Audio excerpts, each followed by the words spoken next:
Hello, guest. Please stand and turn your attention to the front screens for a video presentation of the Black National Anthem, Lift Every Voice and Sing, by Committed, a barbershop-style harmonizing sextuplet from Nashville, Tennessee.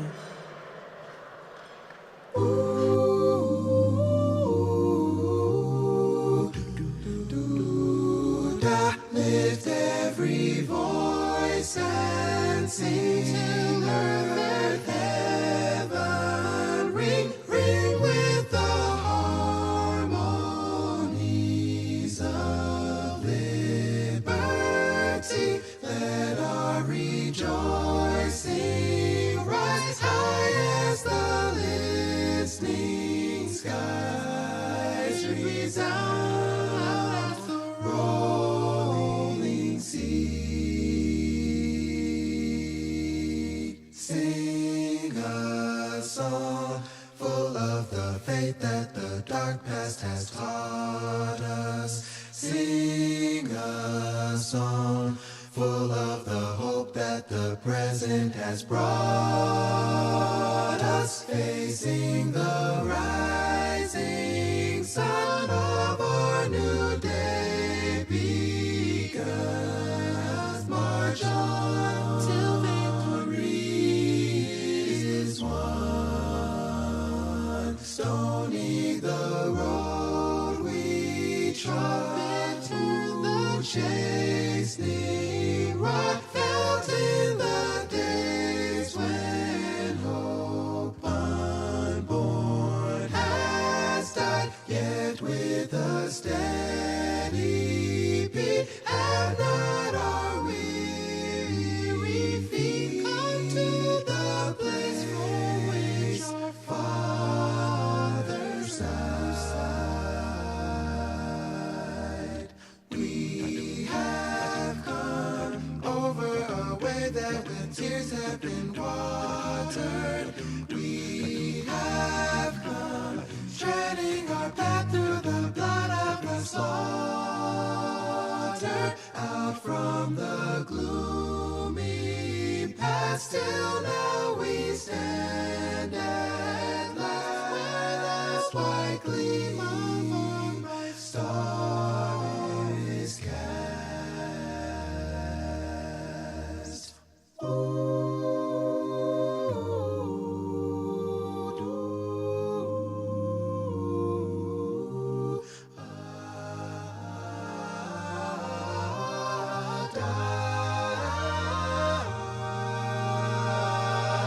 God of our weary years, God of our silent tears, Thou who hast brought us thus far on the way, Thou who hast by Thy might led us into the light, keep us forever in the path we pray. Lest our feet stray from the places, our God, where we met Thee. Lest our hearts, drunk of the wine of the world, we forget Thee. Shadowed beneath Thy hand, may we forever stand. True to our God, true to our God, true to our native land, true to our native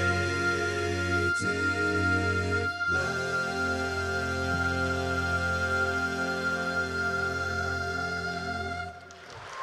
Please remain on your feet for the opening invocation presented by Rabbi Devorah Marcus of the Temple Emmanuel of San Diego.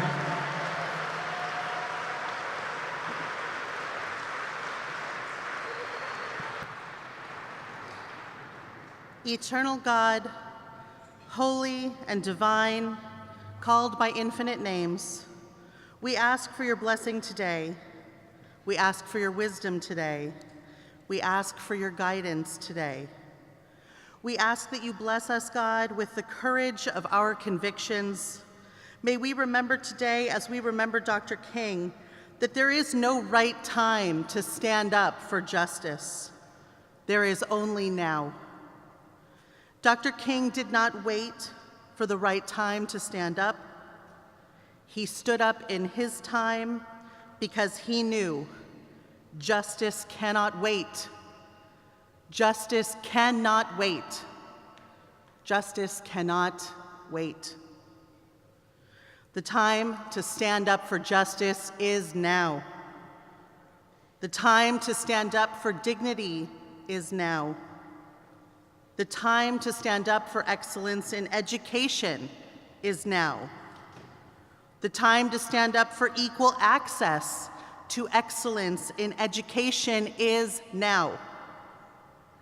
The time to stand up for access to health care so that all of your children may know and experience wellness is now. The time to stand up for our beautiful and fragile planet is now. The time to stand up for all of God's creatures, especially those who cannot speak for themselves, is now. The time to stand up for human dignity and human liberation and human liberty is now. And so we thank you, God, this morning for your many blessings, and we pray, strengthen our hearts, God, that we may find the courage to stand. Strengthen our feet, God, that we will find the strength to keep marching towards a shared vision of human dignity. Strengthen our hands, God, that we may lift up our neighbors, that we may serve each other with love and kindness, and that we may protect all that you love and hold dear. May we be inspired by your prophet, Dr. King, that we will never stop working until his dream, God, is our reality. In your infinite and eternal name, God, we pray for all of these things, and we thank you. Amen.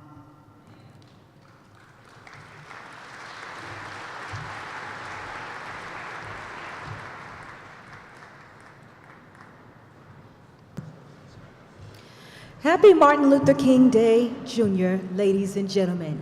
In these uncertain times, it's imperative that we find effective ways to hold on to our ideals, to thoughtfully sift through the issues we encounter every day, and actively unite to move our communities forward together. In recognition of this moment, the theme for this year's celebration is the embodiment of one simple but mighty word: stand. Please welcome to the stage David Miles, Board President of Alliance San Diego, your host for 2018 All People's Celebration. Welcome. Welcome. On behalf of Alliance San Diego, our board of directors, and myself, our family and friends, it's such a pleasure to welcome you to the 30th, can you believe it, 30th, All People's Celebration. We celebrate here today the life and legacy of the Reverend Dr. Martin Luther King Jr. His words, more than ever, are guiding us through all the challenges that we face essentially on a daily basis these days, and you know what I'm talking about. Words like, the true measure of a man or woman is not how they respond to times of convenience and comfort, but rather how they respond in times of challenge and conflict. Does that resonate to you as much as it does to me?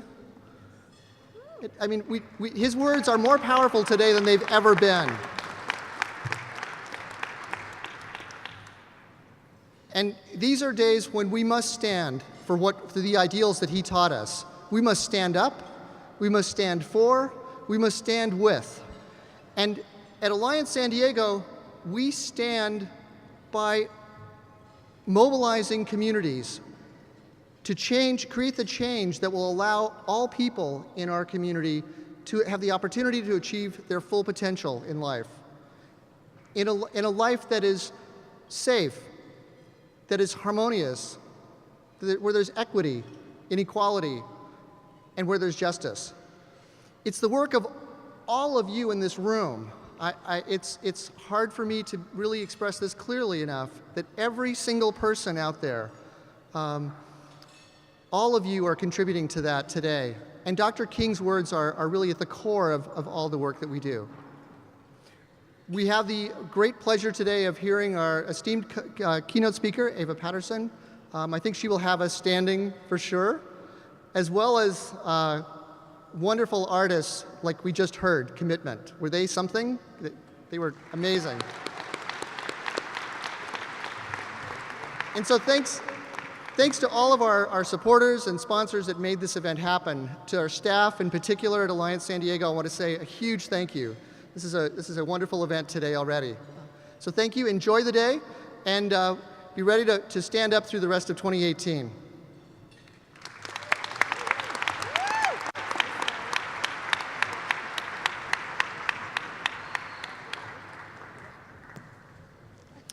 This next group is a collaborative group of artists devoted to drawing awareness to the social justice issues that are often swept under the rug.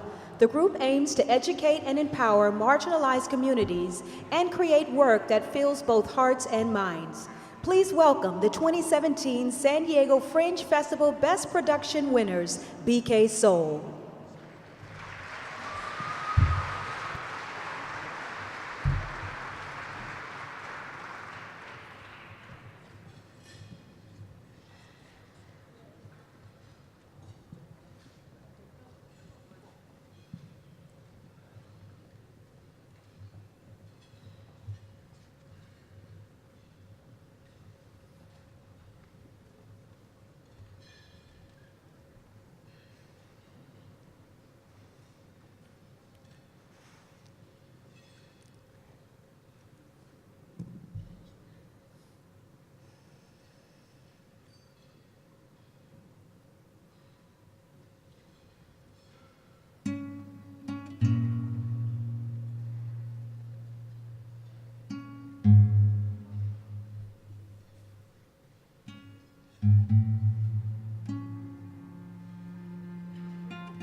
bitter land,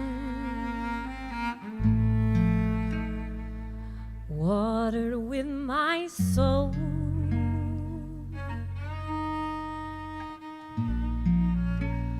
The fruit it bears leaves me so cold. This bitter land knows nothing but love.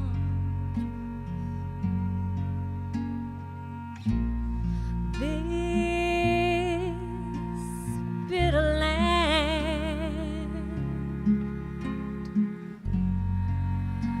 rains pain from above.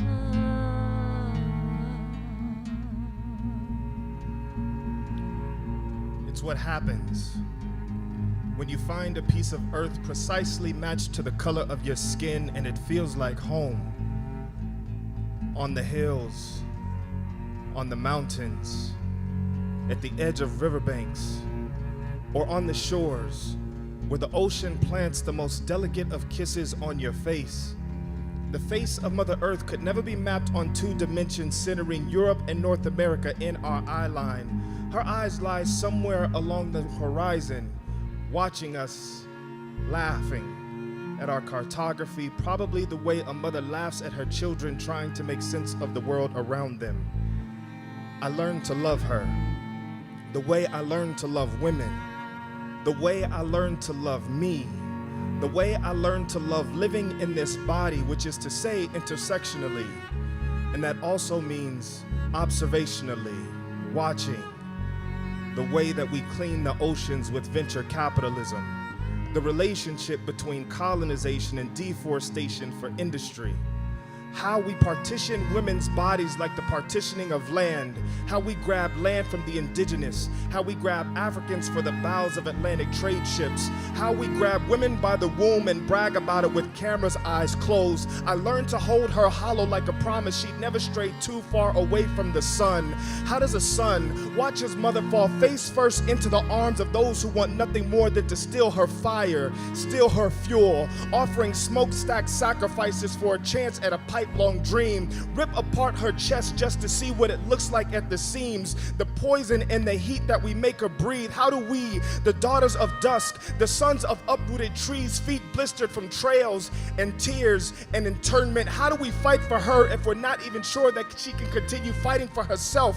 She loves me with twisted metal jammed into her flesh, with walls and welts carving commerce like the tracks of junkies' veins. She is a strange and bitter land who loves me with lifetimes around the sun that's poured holes in her skin, a love with tears falling like ice, a love with heat and lungs trapped in her voice like words. She watches as we turn her tears to cries and joy, from hurt to smiles. Even though psychologists call it gaslighting, she tells us it's the Industrial Revolution. Pollution is what becomes of the victim's words when they have no place else to go but her heart. How hard it is to be a son who loves her, who wears their face in her skin color, who speaks her tongue in the language of masters. How hard it is to watch her fall face first into the arms of those who want nothing more than to steal her fire. It makes me not want to try no more. It turns me into a boy too afraid to attack a problem that's much bigger than I can conceive. And this is where I can concede. I have become a strange and bitter man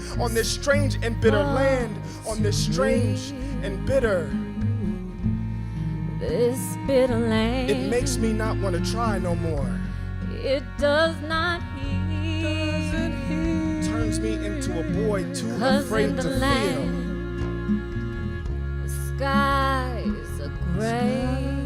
It is when healing can't hold your heart. Though we fight, the storms keep coming our way. It is when healing doesn't come out of the words, it turns into strange and bitter man. Strives to be a man. It is strange and bitter on this Must land. push to lead with all he can. Makes me not want to try. And This is why we love. This is why we hold heat to heart. bitter land. This is why we hold healing so sacred. Oh, This is why we bitter fear land. to be a strange and bitter man is to hold love. It's to hold love. Can't stop my fire. It's to hold love to heart. This bitter land. is strange and bitter on land. Won't hide our light.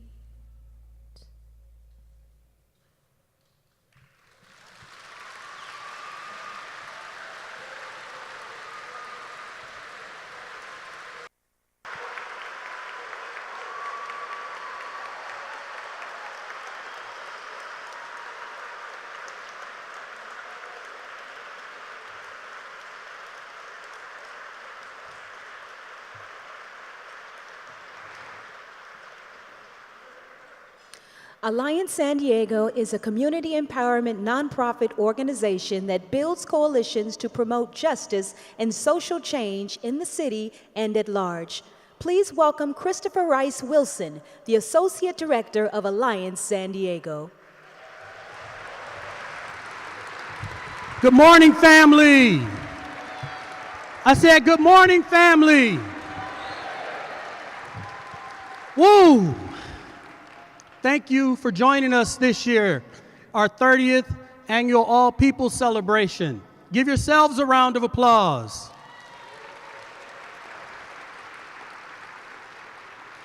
I'm going to do a little something different in my thank yous this year. After that performance by BK Soul, I would be remiss if I didn't do this. Can I have all the ladies, all the women in the room, please rise.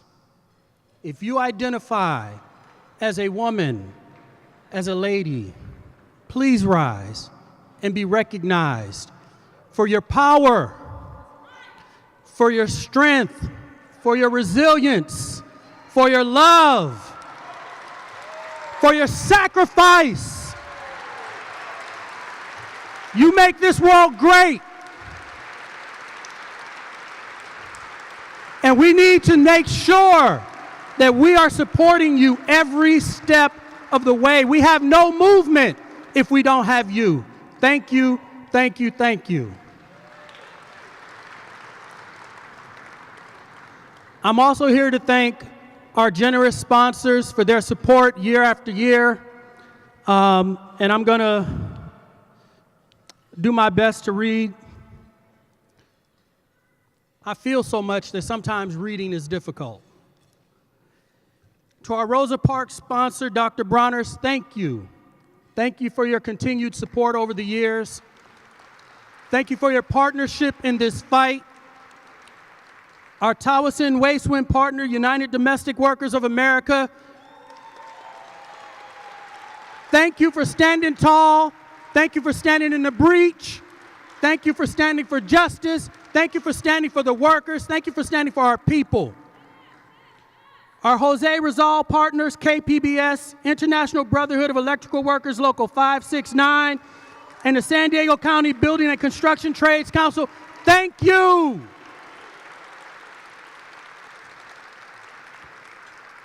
And to all of our Eleanor Roosevelt partners, City of San Diego, California Clean Vehicle Rebate Project, San Diego Imperial County's Labor Council, San Diego Community College District, San Diego Education Association, San Diego Gas and Electric, San Diego Regional Airport Authority, San Diego State University, Smith, Steiner, Vanderpool, and Wax, San Diego Foundation, and United Association of Plumbers and Steamfitters Local 230, and University of San Diego. Thank you so much.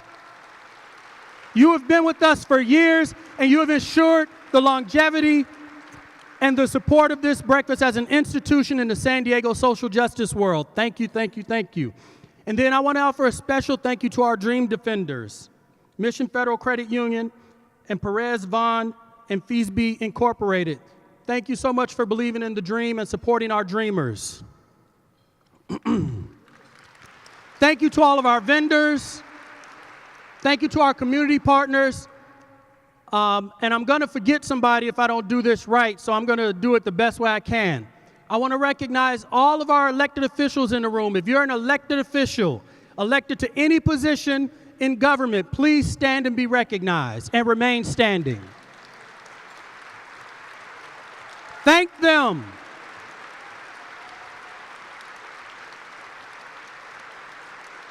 To all, if you are appointed to a board or commission, please rise to be recognized. Our commissioners, our advisory board members, please remain standing, remain standing, remain standing.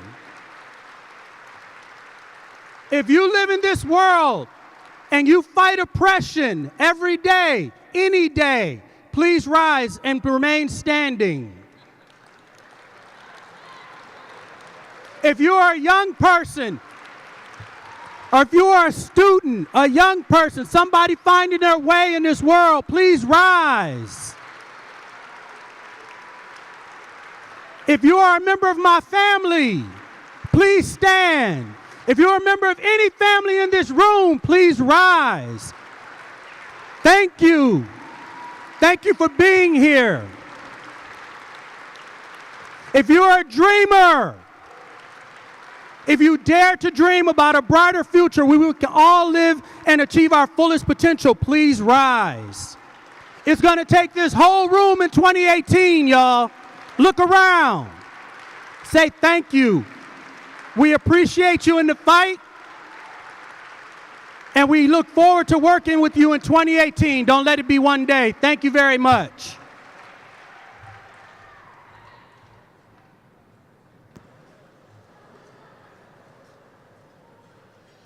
Please welcome the City of San Diego Human Relations Commission presenting the 2018 Ashley L. Walker Social Justice Awards.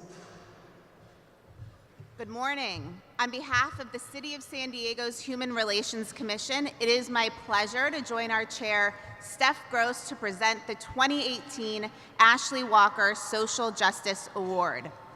Each year, this award is given to a person or individual who demonstrates outstanding and sustained contributions in promoting inclusion and equality in the San Diego community. For the first time ever, the Commission has decided to present this award to two deserving awardees, an organization and an individual. Our goal in selecting this year's recipients is to reinforce the national conversation on gender equality and equity in the wake of the women's marches and the Me Too movement. It is my pleasure to present the award to Dr. Susan E. Califf and Lawyers Club of San Diego in recognition of the significant contributions each awardee has made in leading education, engagement, and activism to advance women's rights across San Diego. Thank you, Commissioner Hazen.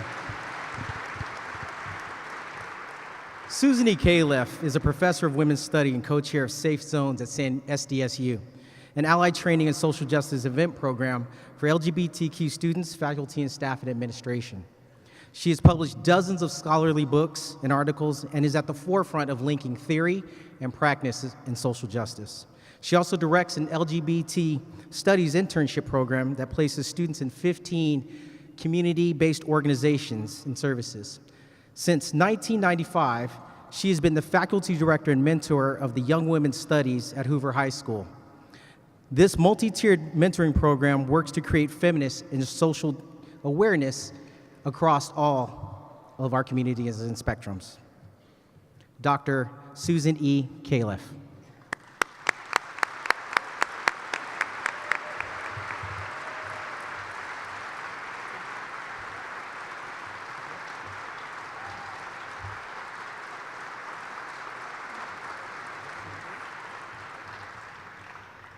Well, I'm tremendously moved by this award, and I'd like to thank everyone involved in it.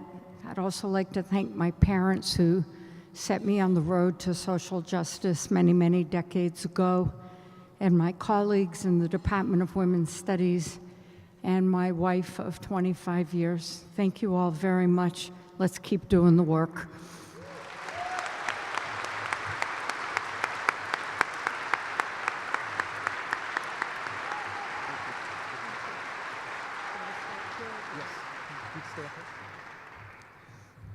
So the Human Relations Commission, again, we're honoring an individual and organizations. And this next organization is one that has impact. This next organization is the voice for those who don't have voices.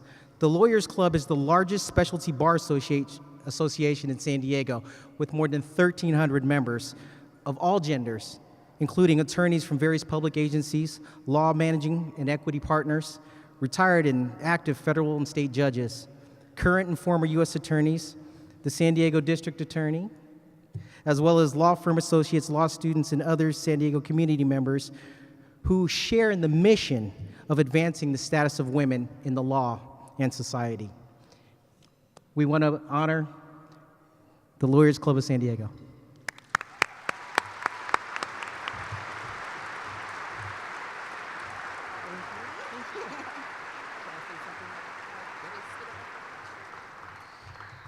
Thank you for this award. Certainly, it's a collaborative effort of all our attorneys, not only to end human trafficking, but also for equality and justice for women. Thank you.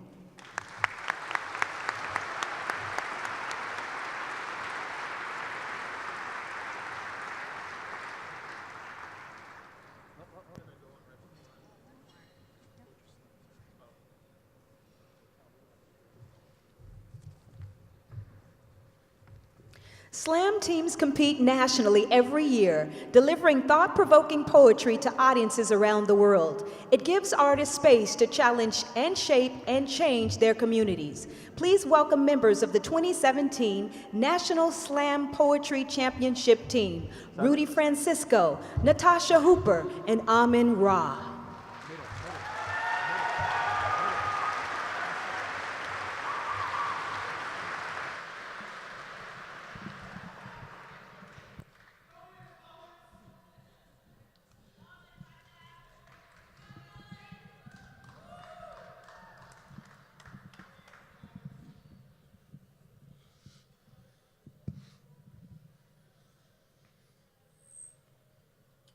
On June 17th, 2015, Dylan Ruff walked into a midweek Bible study. He sat and prayed with the church members before pulling out his gun, killing most, and allowing one to live. After the incident, he was found and arrested peacefully. When Dylan Ruff killed 9 innocent black people, we did not question his God. He wore flags of apartheid Africa. We did not question his allegiance.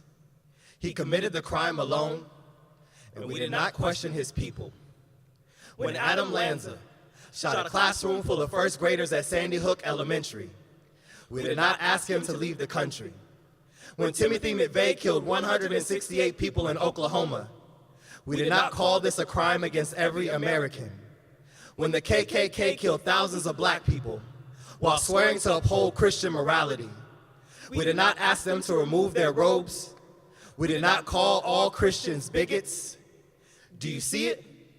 How we don't label all white men based on the sins of a few. Do you see it? How we don't have to condemn a whole class of people based on the actions of some. Do you see it? How all the names are different. How all the faces are different. How all the people are different. Therefore, we should not condemn all Muslims for the radicalism of a group. If you want to persecute ISIS, go ahead, but to persecute ISIS is to persecute those that gave them power. To persecute those that gave them power is to persecute the U.S. government. Do your research. Islam is not synonymous with terror. It is literally submission. It is devotion. It is peace. Terrorism is actually forbidden, and jihad does not mean holy war. It means struggle. It means survival. It means standing face to face with everything that wants to put you in the ground and choosing to be alive. Do your research and stop listening to CNN. Stop trading humanity for hypocrisy. Stop staring at Muslims in the airport. Stop letting your fear drag you into ignorance. Stop supporting billionaire Republicans who want to scare you into murdering the innocent, and start supporting leaders who speak peace in their native tongue. Instead of burning down the mosque, burn down the walls around the pulsating muscle in your chest and realize that we all have one. And lastly, as the customary greeting goes, Assalamu alaikum. Peace be upon you. Wa alaikum assalam, and upon you be peace. Do you see it?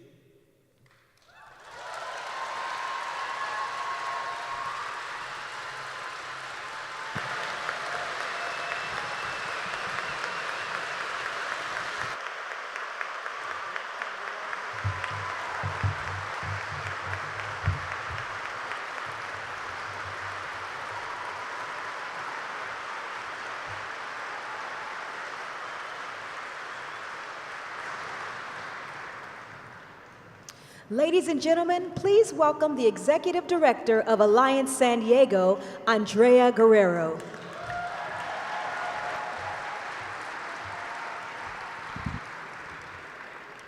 Good morning, everyone.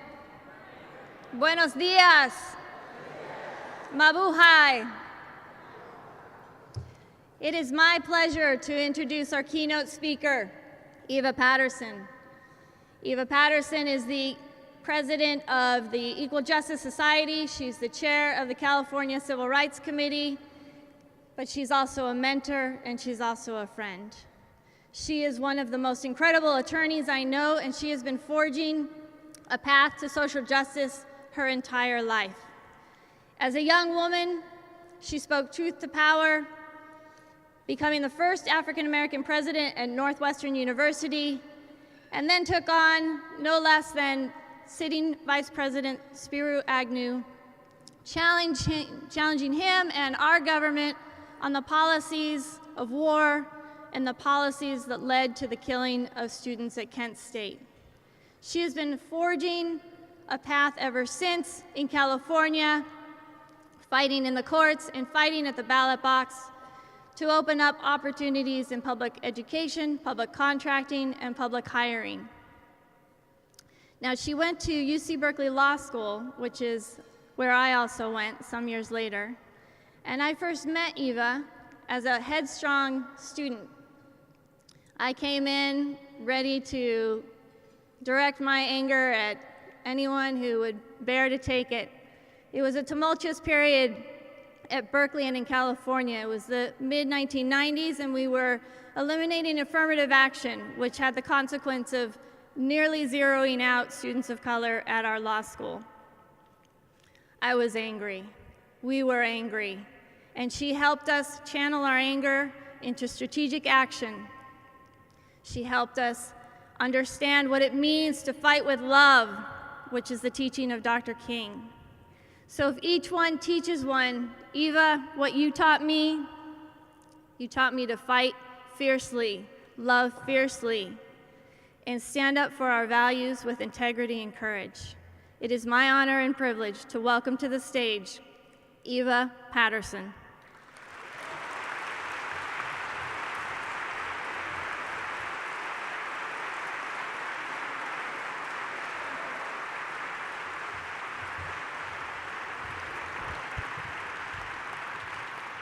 Hello, San Diego. How y'all doing? How you doing? How you doing? Okay. I think there's some expectation I'm going to get everybody to their feet. I'm not that kind of a speaker, but I'll try to channel Oprah and go, you get equality, you get equality, you get equality, you get equality, you get equality. All right. I also have sports on my mind because I missed the end of that Minnesota Viking game. Oh my goodness. Woo! And so I often think of San Diego in reference to sports. The late Junior Seau, who I really, really loved. And there's Marcus Allen here. I know he is the Marcus Allen, but not the running back Marcus Allen. And then I think I saw Bill Walton walking in with his big old self there. So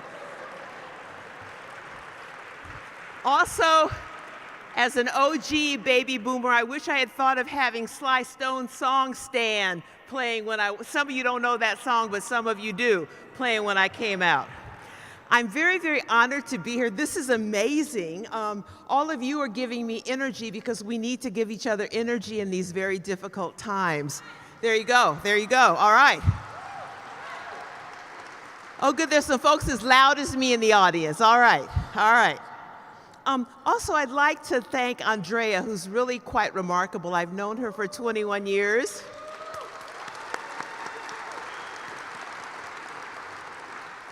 I knew her pre-Django, and so I'd like to also thank her husband and her parents and her son, if they could stand up and if we could thank them for sharing her with us.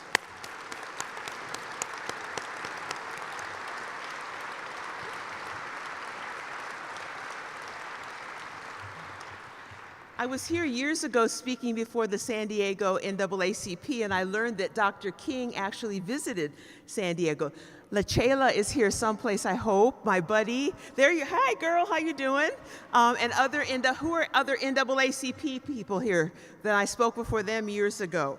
I also want to say I was taking notes as the morning was going on, and I love the fact that you had artists up here. Somebody once wrote that art knows no fear, and in these difficult times, we're going to need art to lift our spirits, to express our views in other ways, so art is very, very important. These are very difficult and challenging times. When I arrived in San Diego last night, I ran into a dreamer, and I was asking him if he was afraid, and he said, well, he was, but he's not anymore. He feels very hopeful. So we've got to make sure that the dreamers are protected.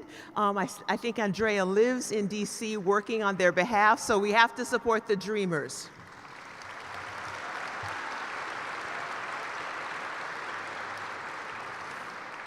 Andrea asked me to come speak over the Christmas holiday, and I was trying to just chill, but no one says no to Andrea, so I said I would come. And then I immediately knew what I wanted to talk about and started writing this speech in my head. I'm a big Twitter fan. I get most of my news from Twitter. And somebody on Twitter once said that what we've done to Dr. King is we've defanged him, we have neutralized him, we have turned him into Santa Claus, somebody who really doesn't stand for anything, although for the kids, Santa Claus stands for a lot. And we also know that Santa Claus is white, according to Fox News. But what I'm trying to say is that we've tried to make him just something, someone who doesn't really stand for anything. And I hope I don't offend any Republicans in the room, but you know that they've defanged Martin Luther King when our president can stand up and say, I love Dr. King. Now we know President Trump would have hated Dr. King, would have given him like a crazy name.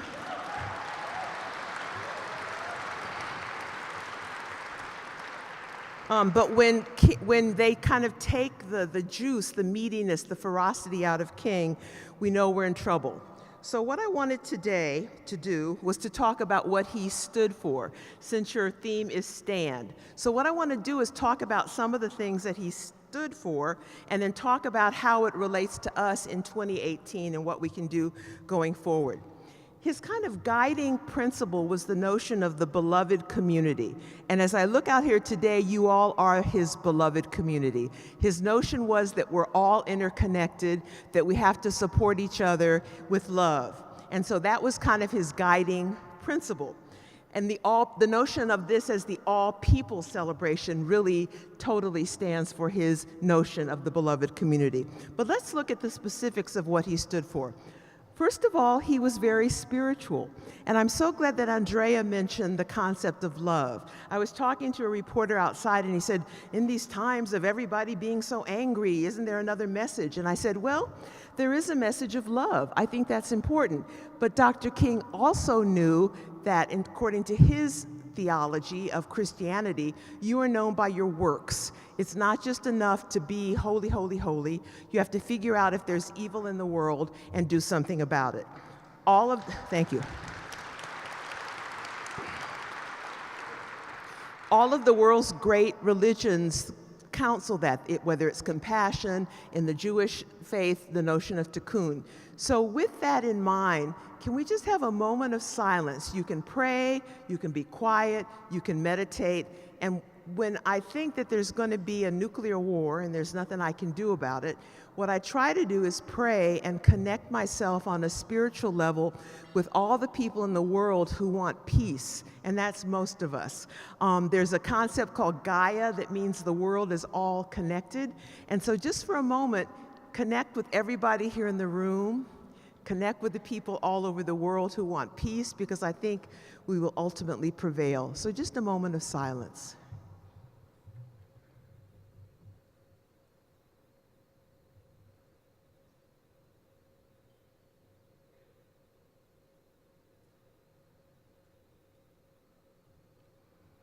Thank you. Obviously, Dr. King was also very concerned with the issue of race. When he was alive, we had American apartheid. Separate but equal was the law of the land. I was born in Texas in 1949 when separate but equal was the law. And that's the reality that Dr. King grew up in. He's known for the Montgomery bus boycott, where black people had to sit at the back of the bus. He endorsed the Freedom Riders. He endorsed the people who were the people who did the sit-ins at the lunch counters. He was about race, so that's one of the things that he did and is not a Santa Claus thing to do. The next thing he talked about was inclusivity. I did a little reading on him, and in 1966, when Cesar Chavez was involved in helping the United Farm Workers, Dr. King sent him a telegram supporting him. There are many other examples of his inclusivity, but I want to come back to that in a minute. Also, in 1963, in the spring, he was going around the country getting enthusiasm for the March on Washington, which was to happen that August. And when he got off the planes, he saw white people, Asian American people, Latino people, as well as black people. He thought that just black people were in favor of racial equality, but when he saw that there were people of all races and ethnicities supporting him, he was buoyed. He wasn't sure if he wanted to do the March on Washington. His lieutenant, Bayard Rustin, a gay man, was the person really pushing for the march, and so King saw that people of all races and ethnicities in the country were behind racial equality. The next thing, he talked about economics. I talked about the lunch counter sit-ins that he talked about. Well, he often said, if you don't have money to buy a hamburger, sitting at the lunch counter isn't going to do you any good. And he talked about the triple evils of poverty, racism, and militarism. So he was very, very much for economic justice. When he was in Memphis, he was there helping sanitation workers get equality, and that's where he died. He also was about to go to Washington to do a Poor People's March in 1968. I mentioned that, thank you. I mentioned that he was against militarism and war. One of the things that was most controversial about Dr. King in his later years was that he denounced the war in Vietnam. This alienated him from Lyndon Baines Johnson. I don't know if you've seen the Ken Burns special on Vietnam, but this is an element of it. If you read any of the history of Lyndon Baines Johnson, you'll understand he was furious at King for opposing the war. So were many traditional civil rights leaders, and it took a lot of courage for him to stand up and go against the tide. He also was for civil disobedience. Now, I can't imagine Santa Claus getting arrested, but Dr. King was arrested. He had the courage of his convictions, and it came from a deeply spiritual place. So these are some of the things that he stood for. Now, how is this relevant to us today? First of all, we need to try to come to these battles with love. It's very, very difficult, and I'm able to do it with everybody except Donald Trump. The only thing I can do, I just am not that good. I'm not that good. I have a spiritual person who helps me. She says, you have to love Trump. I said, are you crazy? I said, would you have loved Hitler? She said, yes. I said, you're a much better person than I am. The best I can do is turn away from the television when I see him and not hate him. But aside from him, I can pretty much love everybody. And I'm very, very serious about this. Che Guevara talked about the fact that revolution is motivated by great feelings of love. And this is what Dr. King was about. It's difficult to do, but it eases your burden. It takes that toxicity and poison out of your system. So, and I'm going to talk a little bit about the challenge of that in a minute. So, first of all, remembering our spiritual roots, going back to our spiritual roots. Second, race. We have a president who is a white supremacist. I don't know why people say he's racially insensitive, he's not politically correct, this is the way bar people talk. I've been to bars, I haven't heard people say what I hear him say. He is a straight up white supremacist racist. There's no doubt about it.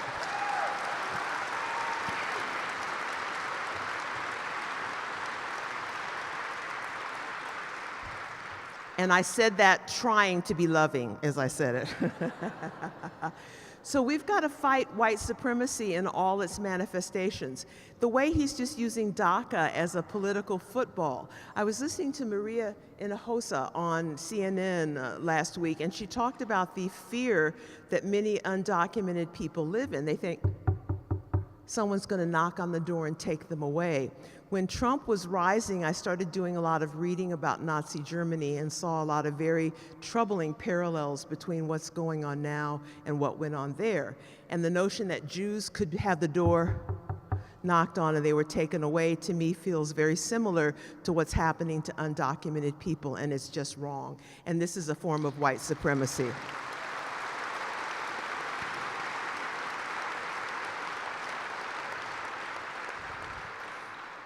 To the parents in the room, I'm going to apologize for what I'm going to say next, but the president said it. But when he talks about Haiti, El Salvador, and African countries as shithole countries, that is straight up white supremacy.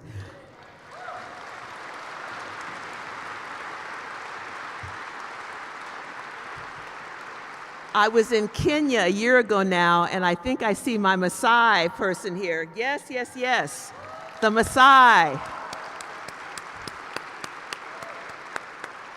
I was so happy to see you. It feels like home, and I feel like I'm going to cry. Thank you. But to talk about those countries in the way that he did is straight up white supremacy. And did you see how he's just lying about it? He said, I didn't say it. Then you've got Senators Cotton and Perdue saying, well, we don't recall him saying it. And then a day later, they go, oh, he never said it. Now, if your children said that, they would be put on permanent timeout for lying. And nobody calls him a liar. He is a liar.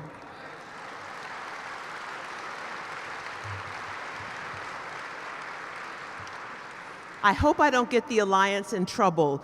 They didn't know I was going to say these things, and it's not their fault, so nobody get mad. He also started his candidacy on my birthday on June 16th, attacking Mexicans as rapists. And it's interesting, I don't know if you connected the dots, and I don't think he caused this, but the very next day was the attack on the Mother Emanuel Church, where people in prayer brought a white supremacist into them because they did love, and they were massacred.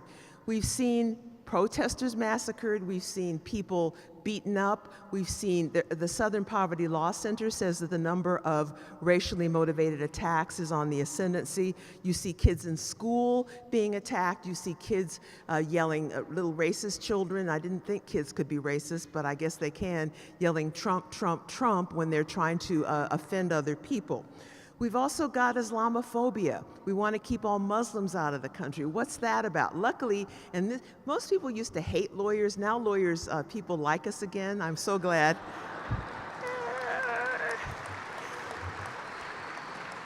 But one of my most wonderful moments was seeing all the lawyers, I feel emotional about this, at the airports when the travel ban came about. And lawyers are valiantly going into court. Yes, yes. Lawyers are going into court to protect the Constitution. He's trying to pack the courts with right-wing people who are just incredibly unqualified. I don't know if you saw the TV interview with the guy who knew nothing. They kept asking him questions, Now, do you think a woman, a Latino, a Muslim, a black person could have had the audacity to get up and be nominated for a federal judgeship knowing nothing? But these are the days that we're in.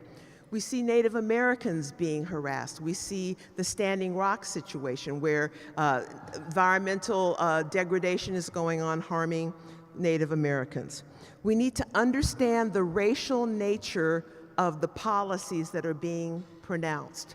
When they talk about cutting off Medicaid and trying to make people work, the underlying subtext, the dog whistle, if you will, but now it's a bullhorn, is that the people on Medicaid and who are getting welfare are black and brown people. They're lazy, even though most of the people getting welfare are white, but the Republican Party has been able to sell it as something that just is affecting people of color. So when they very cavalierly say that sick people getting Medicaid must work, they are basically saying you lazy black and brown people, you're not going to take our tax dollars. So keep in mind what's going on and understand the racial subtext of the policies. Lastly, I was in my hotel last night and I was burning sage, because I'm like that, I'm from Northern California. And, and when I used to burn sage, I go, oh no, it's going to look like a Thai stick, whatever a Thai stick is. And then last night I went, but marijuana is legal, so it doesn't matter. It's just like, what? And those of us boomers used to like spray deodorant in the room. I heard this was done. It's just remarkable to think that we can do this in relative peace, except for Jefferson Beauregard Sessions, who wants to use federal law to come into our states to lock up more black and brown people. That's what this is about. It's about white supremacy. Aren't the Republicans the party of states' rights? Aren't they supposed to leave us alone? So there's a racial subtext to this. The private prison industry donated heavily to Trump. And think about this. Our nation has made money trading on the bodies, and I think one of the spoken word group people talked about this, trading on the bodies of black and brown people. And once again, people are going to get rich using the bodies of black and brown people, but this is using them in prisons to make money. I found it interesting that a couple of states banned the reading of the book, The New Jim Crow, which says a lot. Luckily, lawyers, yay, got involved again, and The New Jim Crow can be read, but that talks very clearly about the racial dynamics of mass incarceration. So racism shows itself in many ways, blatant ways, but also subtle ways, and we must be aware of that and call it out. And we need to say plainly, as Don Lemon did, our president is a racist. I don't know if you saw this, but last week when it was so disgusting. He was like having this proclamation for Dr. King. And I don't know how you are, but I look at the black people with him and I go, who are you?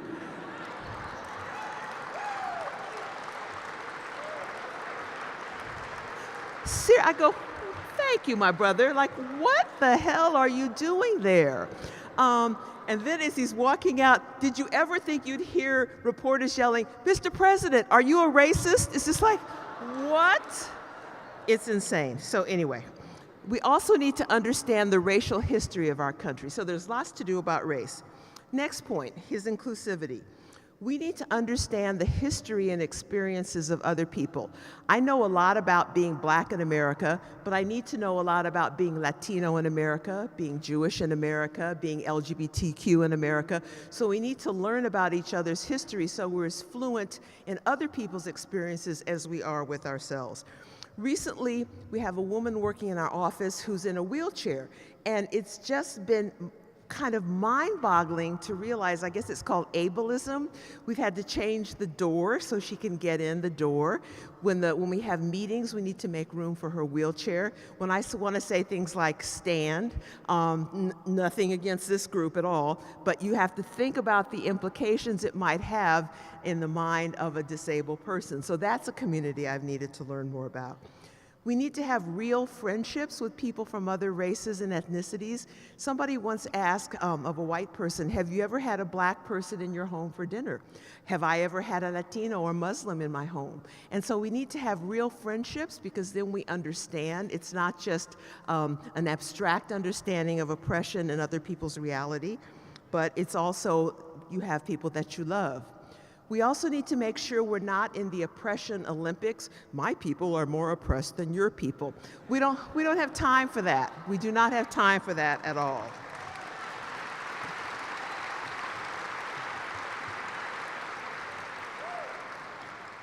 As I was thinking about my remarks, here's one unanswered question that I put to all of you, and I don't have the answer. There are some people who voted for Trump who thought that he'd help them economically. There are some people who were just straight up racist who hated the idea that black people were in the White House. Something that racists have done since the Civil War is they've said to white people, well, you may be poor, but you're not a nigger. And this is part of what the Republican Party, the kind of unevolved Republicans, because there are some decent Republicans. As Trump often says, Lincoln was a Republican. But what do we do with the people? I want to reach out to people. I want to have communion with people. I want to try to persuade people. But the question I cannot ask is, are there people who are just, as Hillary Clinton said, the deplorables? Are there people who think I am inferior because I'm black and there's no way to reach them?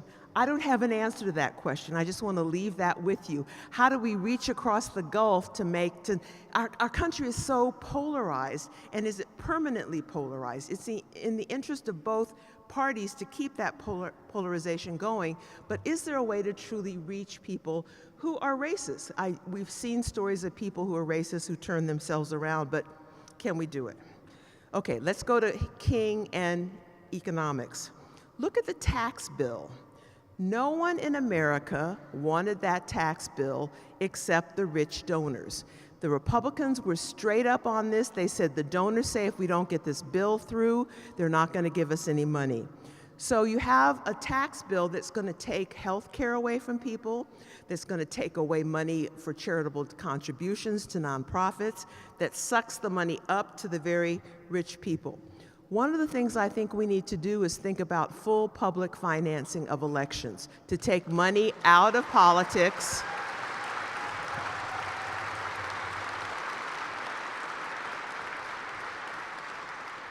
So that people vote for things because they think it's the right thing to do and not because they think their donors are going to cut them out. Once again, I talked earlier about the racial dynamics of shredding the safety net. There are people in Kentucky who aren't going to get Medicaid, and they think, oh, good, we've really torpedoed Obamacare, not realizing that it's going to hurt them. But there's, once again, a racial component to this. Charles Blow of the New York Times wrote an incredible article last week talking about why white supremacy drives policy, and you'll see that in our economics. The last thing is very troubling. This guy, Paul Ryan, and I think he may not be running again, thank God, because I look at this guy and I think he's just evil, because he's pushing things that's going to result in people dying. Taking health care away from people is going to result in people dying, and he doesn't seem to care. He is an adherent of the policies of Ayn Rand that seem to indicate if you're not rich, it's your own damn fault and you might as well die. And he's pushing policies that will result in people dying. So some of this is racist, some of it is ideological, and we've got to combat it. Dr. King would have done this. Violence, militarism, this was another theme of Dr. King's. We need to look at the defense budget, which is bloated. Also, we need to stop the saber rattling. There was an earthquake in Northern California about 10 days ago, and part of me went, oh, is that a nuclear bomb? And then the people in Hawaii thought they were being attacked. Can you even imagine? If this had been the Obama administration, nobody would have, hid in their garage freaking out. They would have gone, it's just a mistake. But under Trump, you think a nuclear ballistic missile could be coming your way. Congressperson Ted Lieu has put forth a bill that basically tries to limit the first strike capabilities of a president, and I think that's a good idea. And then I'm going to come full circle. I don't know how to stop Trump. I hope that Mattis and Kelly and McMaster's have hidden the nuclear codes. He thinks there's a button. People said it's just a button to get more Diet Coke. It's not a button to start a war. But every time I think that these two knucklehead guys with bombs are going to start a war, I just pray because I don't know what else to do. Last thing that he talked about was, excuse me? Oh yeah, I'm getting to that. Last thing is civil disobedience. When I was reading about the Nazis, I thought, well, is there going to come a day when I'm going to have to get arrested? I'm real persnickety, and I don't think I do well in jail. Just saying. But I've got to realize that I may need to go to jail. For example, if he fires Mueller, I'm out in the streets.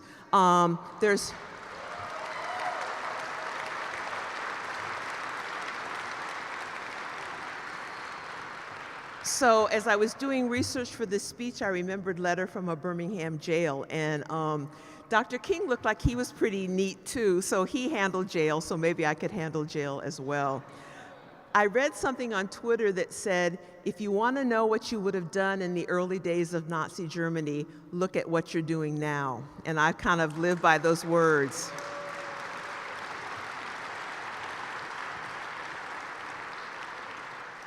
So, what are the lessons for 2018 as we stand for fairness and equality? These are in no particular order, but these are the messages I want to leave on your heart.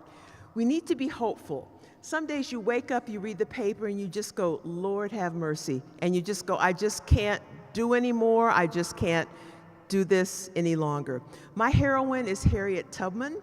I think of my ancestors who were in slavery, And look, I'm in San Diego in this beautiful place. Nobody's making me pick cotton. And if they could do what they did, I can keep on. So we got to do that and be hopeful. There's that great Maya Angelou quote, "I am the hope and dream of the slave." And I used to think it was just me, but we are the hope and dream of the slave. They never could have imagined that people would come on a holiday when you could be out shopping. You're in this auditorium celebrating a black man. We also need to be patient. I am speaking as a 501c3 person, so I can't tell you what party to vote for. Wink, wink, wink. I can't. But we've got to be patient. And every time there's some crazy stuff that goes on, I go, midterms, midterms, midterms. Because if we can change the composition of the Congress, certain things can happen. We also need to be resilient.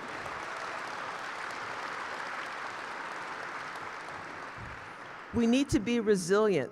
We're in the middle of just crazy, crazy times. And so we need to be resilient and know we can make it. We also need to resist the chaos. Various psychologists and psychiatrists have analyzed Trump from afar, and they say he has a personality that likes to create chaos and keep all of us nuts. And he's doing a really excellent job of it. So we've got to resist that. He wants to be the center of attention at all times. He's trying to divert our attention from the Russia investigation by just talking crazy S-H-I-T. And so we need to make sure we resist that. We also need to remember our history. And I say to myself often, our people got through slavery, we'll get through Trump. And think about what LGBTQ people have had to go through. Their love was illegal, they were arrested, they weren't allowed to marry. Think about the internment of the Japanese Americans. Horrible times, we got through it. Think about the Mexican repatriation from 1929 to 1936, when as many as 2 million Mexicans were forced to go back to Mexico, 60% of whom were US citizens. Think of Jews in Nazi Germany. Think of the Chinese Exclusion Act. Think of slavery and Jim Crow. Think of the Palmer raids and all the anti-union activities that have gone on in our society. Think of the Trail of Tears and what Native American people have gone through. So remember that when you're feeling despondent. We will get through Trump. Someday we're going to go back and, do you remember Trump? Oh yeah, he was the president for a year.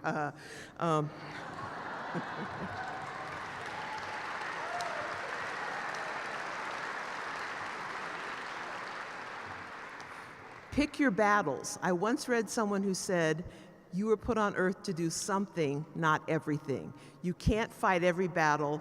The beauty of this gathering is that you've got people taking care of various parts of the social and racial justice agenda. Have their backs, but you cannot do everything.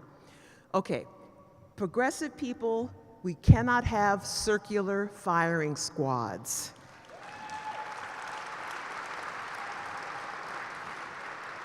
We cannot attack each other. It's important that we critique other progressive people, but I think one of the reasons we have Trump is that we were just picking at each other. Hillary's the same as Trump. No. There are many reasons that people had to be upset with her, but Hillary is not the same as Trump. Someone once said, don't let the perfect be the enemy of the good. And as we go forth in the next year, 2 years, we have to keep that in mind. Stay informed. There's a lot going on. Try to stay informed. Be there for other people. Obviously, this group is about this. Act, vote, the midterms. And here's the last thing I want to say that's really important. We have to practice self-care. Erica Garner, the daughter of Eric Garner, who we saw die on TV, and she probably saw that on an endless loop, she died of a stroke at age 27. She was out there fighting for her father, and we need to learn from that. We need to take days off. We need to take care of ourselves. Somebody said, every once in a while, have a news holiday. Just take a day off from the news. You'll be just so elated by what happens.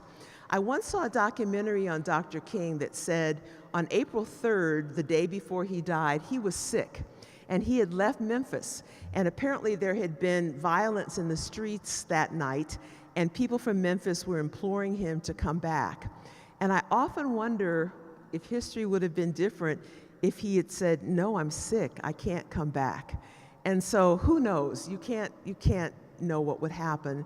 But I think it's important for us to take care of ourselves and also not to ask the impossible of our leaders and the people out there in the street. Here's the last thing I will say. I've been looking for the perfect metaphor for what we do, and I haven't found it, but one thing that helps me is this. Think of ourselves as building a wonderful village, and it's a village of equality, housing, fairness, healthcare, and we're building that quite successfully. But there's some evil people at the gates trying to burn it down, throwing boulders over at us, and that's what we're doing. So we can't always be on the defensive. We certainly have to protect the village that we're building, but we have to remember that we are building something and we need to be positive. And being here today makes me know I'm part of something that's being built. And so the last thing I'll say is I'm just so happy to have been invited here to stand with you, to feel your energy. Over the years, I've realized part of what I do is I take your energy and give it back to you. So if you're feeling good, that's not because of me, it's because of you. I'm just giving you your best selves back. So San Diego, happy to be here. We will win. Take care.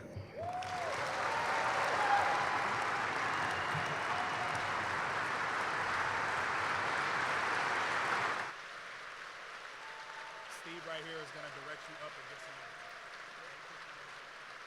Okay.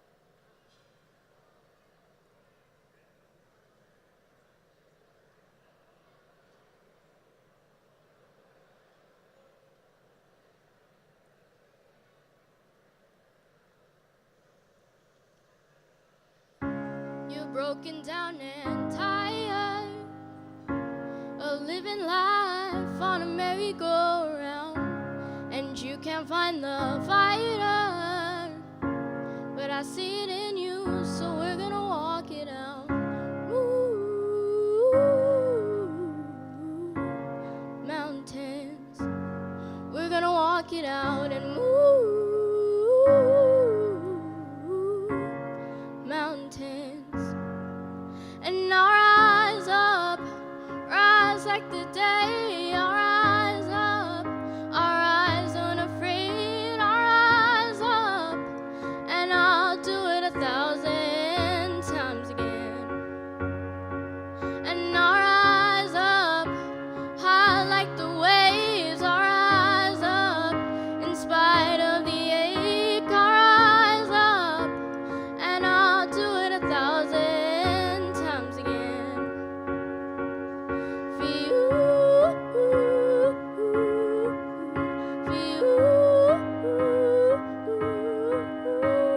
you, for you.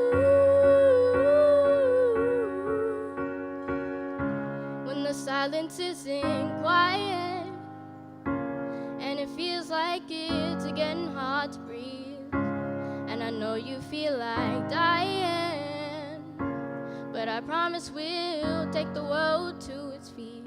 Ooh, mountains, bring it to its feet. Ooh,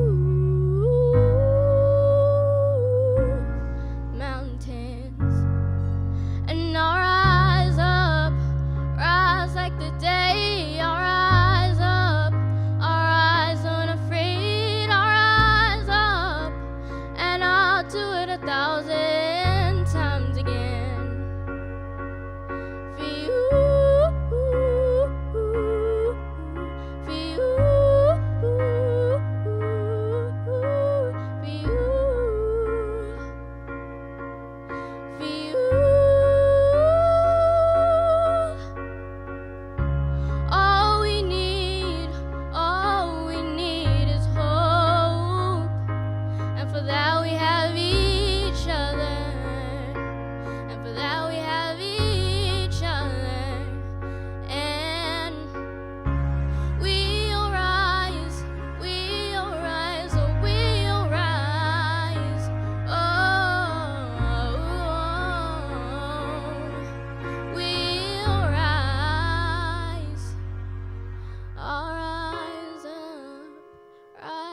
the day, I'll rise up in spite of the ache. I will rise 1,000 times again. And we'll rise up, rise like the day. We'll rise up in spite of the ache. We'll rise up and we'll do it 1,000 times again. For you, for you, for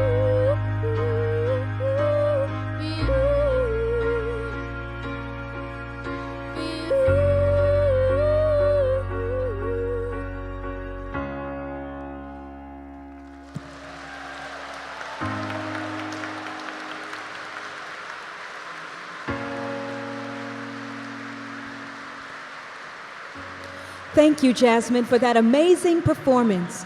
Our youth will ultimately lead us in the world we are fighting for today. We love seeing rising students pursue their passion through art and activism. Now please welcome Rosalind Winstead and Norma Casares from the Board of Directors at Alliance San Diego.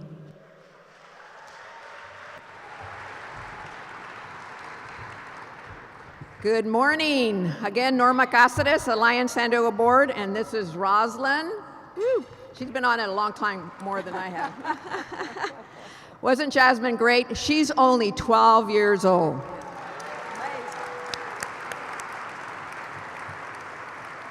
I mean, that is amazing. So, also, why don't we give our keynote speaker, Miss Eva Patterson, another hand, please.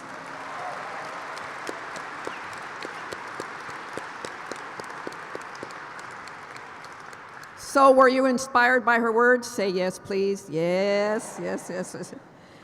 Yes, and you probably do what I do sometimes when I get inspired by our speakers or any individual that just touches me, is I say, wow, starting tomorrow, I'm really going to get busy. I'm going to get involved in our community and moving it forward in that. Well, what I want to share with you today in honor of Martin Luther King Jr. and his legacy is his words. Tomorrow is today. We are confronted with the fierce urgency of now. In this unfolding conundrum of life and history, there is such a thing as being too late. This is no time for apathy and complacency. This is a time for vigorous and positive action. Powerful, right? So Roz and I are up here today because we want to encourage you to take positive action. And although we know that action comes in many forms, and Ms. Patterson indicated, you know, you can't do everything, right? You do the things that you can. So what Roz and I are up here today to do is get you to act and contribute. Make your first 2018 charitable contribution, deductible contribution to Alliance San Diego so that we can continue our work. In front of you, you have these report. It's the 10-year report. You'll see all these amazing things that Alliance has been working, engaging, empowering, creating change in our communities, and we cannot do it without you. Absolutely cannot do it without you. We want to thank our sponsors that are here today for helping us make this happen. But we also asked our guests, the guests of our sponsors, to please, please, please dig deep. Inside your brochure, you're going to see these little envelopes. Right, Roz? You want to talk about them? Yeah. Thank you. Thank you. I want to add to what Norma said. We greatly appreciate your being here today. And some of you come, a lot of you come every single year. And we are so appreciative of that because in order to build the village that Eva talked about, we need your support, your activism, and we need to continue to be committed to the values that we share. And so in order to build the village that Eva, who, by the way, carries a gilded dagger, she's so sweet. But my goodness, did she tell the truth up here this morning? Did she? She's scholarly and artful, but she carries a dagger, but as I say, it's well hidden and clearly gilded. I hope that you will, as Norma pointed out, consider this. It's on the table today. We are online. One of the means of contributing that is very helpful to us and hopefully doesn't hurt anybody is to sign up online to be a monthly giver. If you give $10 a month, $25 a month, I ask my friends to stay off the bars every now and then, cut back on caffeine, and try to make the world a better place on a regular basis. Once you sign up for it, it's harmless. I contribute to KPBS that way. It's a way to do the right thing painlessly, because once you sign out, it just happens. I encourage you to consider doing that. I encourage you to help us next year turn out a larger number of people. Those of you that are guests this time, I hope you will come back, bring somebody, and continue to help our organization do what we're here to do. Thank you so very much for coming.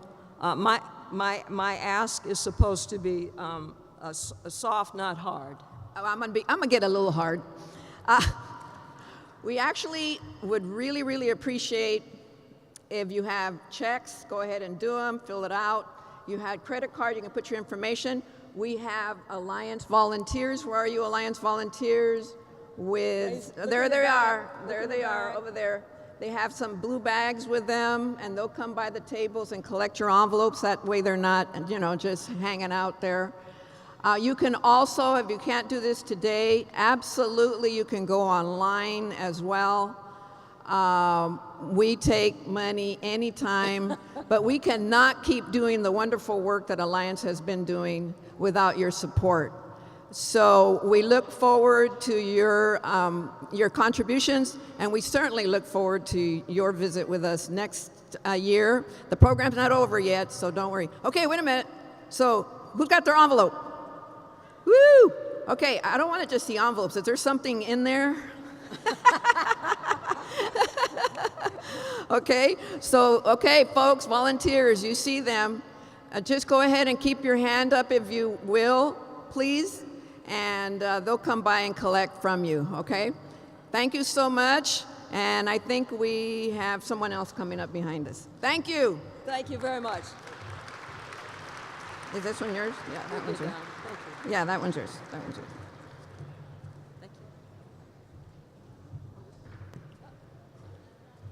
Ladies and gentlemen, please rise as we close out the program with the Summer Dior of Ambassadors for Christ, MBC. Afterwards, remain standing for the unofficial anthem of the Civil Rights Movement, We Shall Overcome, a message of hope and partnership in the struggle to build Dr. King's beloved community, led by Jesse and Siobhan of BK Soul. Let us pray. O great God, our Lord, the God who stepped into eternity on nothing and spoke a word and everything came into existence, we honor you today. God, we bless you because while you are above all things and sit high, God, you are our ever-present help and therefore you look low. We come to you this day, God, simply to say thank you. God, we thank you for our very breath, for it is a reminder that we have yet another opportunity to get it right. And so again, we thank you. Then, God, we ask that you would forgive us for our sins, those sins of omission, as we confess that we have not done all that you have assigned our hands to do, and those sins of commission, as we admit to having done things contrary to your will. God, as we prepare to leave this space, but never from your presence, we ask that you would grant us the fortitude like Moses to, after we have been raised in the king's house and educated with the ways of the king, that we go back into our communities using what we have learned to pierce the pathology of prejudice and liberate the oppressed. Oh God, we ask that you would give us the strength and courage like Joshua to walk into unwelcome spaces and unabashedly speak truth to power, believing just as you promised him, you will give us every place that we set our feet. God, we ask that you would give us the gall of Esther to push past what is prudent to save our people, your people, from extirpation. God, we ask that you would give us the audacity of David as we run toward the Goliath of indignant injustice, knowing that you are the same God who delivered us from the lion of Bull Connor and the bear of George Wallace, and therefore you are able to deliver us from the metaphorical uncircumcised Philistine that is the Trump that we face today. God, we ask that you would move our minds toward an understanding of the needs of the oppressed. Move our hearts toward helping the hurting. God, spring our hands into action. Help us to stand. And having done all to stand, stand therefore. And now, may the great God, who brought again the great shepherd of the sheep from the dead, prepare us to do his will, according to the power that worketh in us. To him be the glory forever and ever. Amen.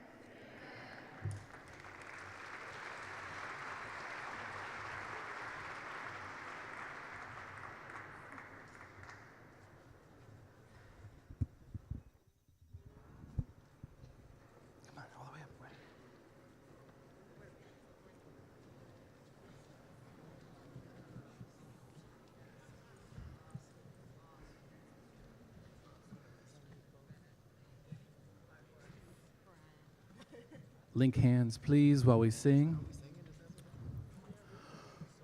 We shall overcome. We shall overcome. We shall overcome. We shall overcome someday.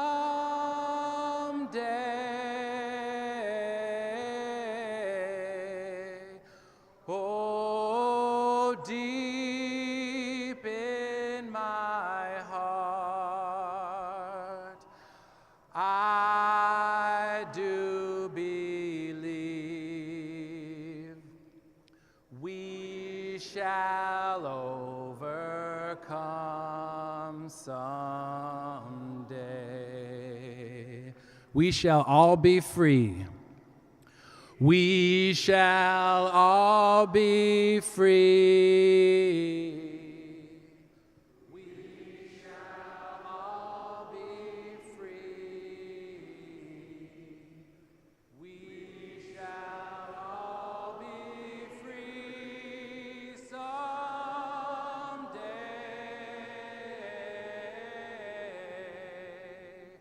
Oh, deep in my heart, I do believe we shall all be free today. We'll walk hand in hand. We'll walk hand in hand. We'll walk hand in hand. We'll walk hand in hand someday. Oh, deep in my heart, I do believe we shall walk hand in hand someday. Bless us all. Have a wonderful year. Thank you. This concludes the 30th annual All Peoples Celebration. Thank you for spending your morning with us. Please join us on the terrace where you can leave motivating messages on the annual Community Art Project. Have a wonderful day.